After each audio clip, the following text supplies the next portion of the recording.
Revanth Reddy CM बने जी। और आपके युवा नेता वहां पर वो हालांकि एबीवीपी से शुरुआत की थी, उन्होंने गौ पूजा करते हुए वो वोटिंग वाले दिन गए और ये किए। कांग्रेस के जो रीजनल लीडर्स हैं वो सॉफ्ट हिंदुत्व को अपना रहे हैं, क्योंकि बीजेपी हिंदुत्व, राष्ट्रवाद और अब तमाम जितनी भी स्कीम्स हैं, चाहे वो लाडली बहना स्कीम हो, 450 में सिलेंडर हो, ये तीनों को मिलाकर जनता के बीच में पहुंच रही है। तो आपके क्षेत्रीय नेता सॉफ्ट हिंदुत्व को, चाहे वहां पर हनुमान जी का मंदिर बनाना हो कमलनाथ जी का, या फिर एक यात्रा हनुमान जी के लिए निकालनी हो, या फिर धीरेन्द्र शास्त्री के कदमों में जाकर ये कहना हो कि हिंदू राष्ट्र होना चाहिए, क्या कांग्रेस के लिए भी ये एक बड़ा मैसेजिंग है कि अल्टीमेटली आपको ये कॉकटेल अब इंडिया में बनाना पड़ेगा? Hindu majoritarianism is to stay. देखिए, आप मैंने इस देश की आध्यात्मिक परंपरा को कॉकटेल कह रहे हैं, ये तो ठीक बात नहीं है। इस देश में ज़्यादातर लोग हिंदू हैं, हिंदू रीति रिवाज को मानते हैं। यहाँ ही हम लोग 3 लोग बैठे हुए हैं, तो क्या प्रैक्टिस करते हैं उसको छोड़ दीजिए, लेकिन सबके नाम से ही पता चल रहा है कि हिंदू हैं। मेरा तो नाम कन्हैया है, आपका अंजना है, अंजनी पुत्र पवन सुत नामा। तो कहने का पॉइंट ये है कि जब आप इसको एक राजनीतिक दल या विचारधारा से जोड़ते हैं तो उसमें एक फर्क होता है।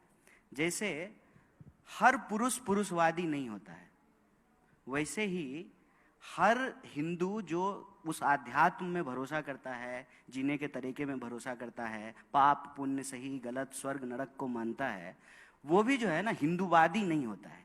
ये एक राजनीतिक विचारधारा है। अगर आप राजनीतिक विचारधारा की बात कर रहे हैं, अगर मैं सही हूं, तो राजनीतिक विचारधारा में ना ये सॉफ्ट और हार्ड नहीं कहना चाहिए। ये मीडिया के द्वारा गढ़ा गया टर्म है। जहर जहर होता है, सांप का बच्चा भी उतना ही जहरीला होता है जितना वयस्क होता है।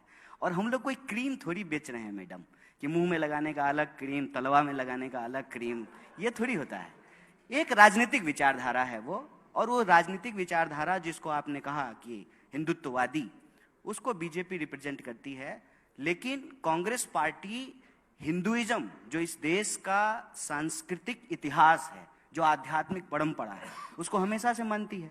सत्यमेव जयते हमारे देश के राष्ट्रीय चिन्ह पे लिखा हुआ है, तो ये बीजेपी के पैदा होने से पहले से लिखा हुआ है ना। 1980 में बीजेपी बनी है, देश को 47 में आजादी मिली, 50 में संविधान लागू हुआ।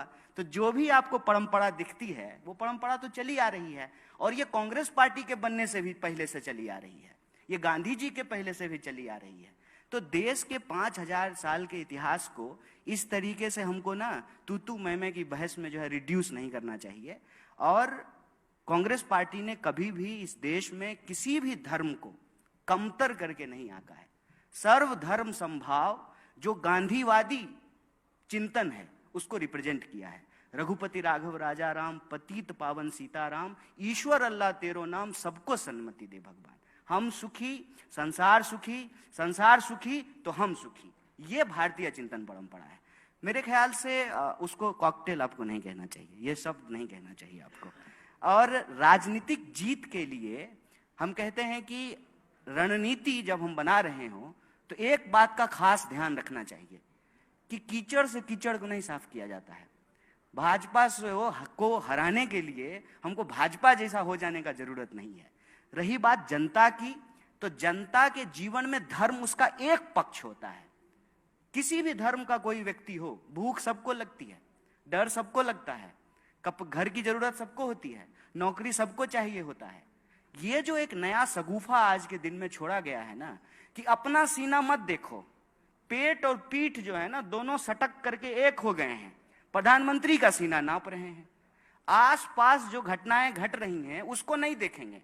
नाली में ढक्कन नहीं है वो नहीं देख रहे हैं, स्कूल में टीचर नहीं है वो नहीं देख रहे हैं, सड़कें नहीं बनी है, अनाज जो है लोगों को खाने के लिए नहीं मिल रहा है, लोग भूख से सो रहे हैं। पढ़ने लिखने के बावजूद, अंजना जी बधाई हो आपको, आप जो है जामिया से पढ़ करके इतने बड़े चैनल में इतनी बड़ी एंकर बन गई।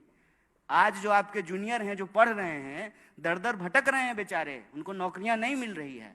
एलुमनाई मीट में जाइएगा तो पूछिएगा, 45 साल में देश में सबसे ज्यादा बेरोजगारी है। ये सवाल है, इस सवाल पे हमको बार बार आना पड़ेगा। अलग बात है कि जो पवन जी थोड़ा तल्ख हो जा रहे हैं, लेकिन उनका रंज इसी बात